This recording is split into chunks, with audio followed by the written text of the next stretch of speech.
Good morning, how you guys doing? This Mike back with the thought of the day on February 8th, 2023. First, I want to give honor and praise to the Elohim of Israel for waking me up today and point me in this direction to try to go help some people and point them towards Him. I also like to thank Him for waking you guys up. Today, I want to talk about LeBron James and what he accomplished last night. Um, First, I want to give congratulations to the brother for breaking Kareem Abdul-Jabbar record. It was definitely a record that I thought was untouchable. Um, Kareem was a superb player, arguably the greatest to ever do it by many people. And then here comes LeBron James to break his record. Great accomplishment, and to do it in a Laker uniform. Me being a Laker fan makes it even more impressive for me and memorable. My memories of LeBron James. Hmm. I first laid eyes on LeBron James at ABCD camp after his sophomore season playing in high school. And I was at the camp watching the games with my friend Rayshawn Glenn. And he was like, come on, let's go. We got to go over to this court. Bron about to play. And I'm like, who is Bron? I didn't know anything about LeBron James at the time. And he was like, it's this kid from Ohio. Come on, let's go check him out. They saying he the best in the country. So we went over to the court, and it just so happened to be the day that he had the legendary matchup against Lenny Cook.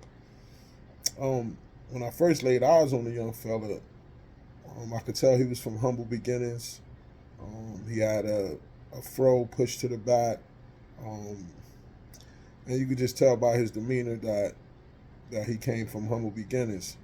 But when I saw him play, and I saw his movement and the speed that he was playing at, and the precision he had on the court, I immediately said that this kid had to be created. It seemed like somebody in the laboratory took Magic Johnson and Michael Jordan and they put them into one player and they created him or something. His feel for the game, his athleticism, everything was just on a different level. I immediately, when I got home, I immediately called my boy Dion, probably called him in the car and told him, bro, I seen the greatest high school player that I ever seen in my life, and I began to describe LeBron James' game. And at the time, DJ Wagner was what we knew as the epitome of high school. And then I told my boy, nah, this kid different from Wagner. He on another level. Um, and then after that, I went home and I started watching, looking him up on in the Cleveland newspapers. And for that next high school season, I followed him and followed his progress and the way he played and really became a fan of him. That next year, when most of the world really came to notice him was, especially from the East Coast, was when they came to uh, the primetime shootout and he matched up against Carmelo Anthony. Now I've been telling my friends about him for so many years that for that whole year that I had them anxious to come to the arena to watch him.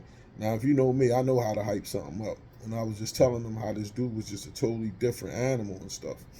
So then we get to the arena and he played for St. Vincent St. Mary, and they started out slow that game against Carmelo and them. So I'm there feeling a little embarrassed, like, come on, this dude gotta show up because I done told everybody about him. And then this guy from St. Vincent St. Mary turned around and was like, don't worry about it. He gonna turn it on. And then you just saw the kid go to work. And then the next year they came back to Trenton, and that was the 52-point game against Trevor Ariza. And he started his march into history. Um, in terms of being the GOAT, it goes down. This puts him into, changes the conversation into a different trajectory. Nobody ever thought he would be the all-time leading scorer. And the fact that he's in his 20th season and look like he probably has about 6 more in him is a phenomenal feat within itself. I'm still torn in the GOAT conversation because you're looking at people playing in 2 different eras against 2 different types of competition, and to me, they have 2 different type of games. Um, I would compare LeBron James' game more to a Magic Johnson type who could score the ball, and I don't know. It's just a question I can't really answer right now. Um, my Jordan just was different to me, but it doesn't knock what LeBron James did last night, and I know he surpassed expectations, and not many would have been able to do what he did on this level and be able to carry it for so many years. I mean, every night he went on the court, people label him as the best before the game started, and he had to show them that he was the best. And to be able to do that over that whole span of years is amazing. And to win championships with 3 different teams is truly amazing also. So I don't I can't really answer definitively which one is the GOAT right now, but you know what I'm saying? Mike just has a special place in my heart, I guess because I grew up watching him. This is Brother Mike. Make sure you guys enjoy your day. Shalom.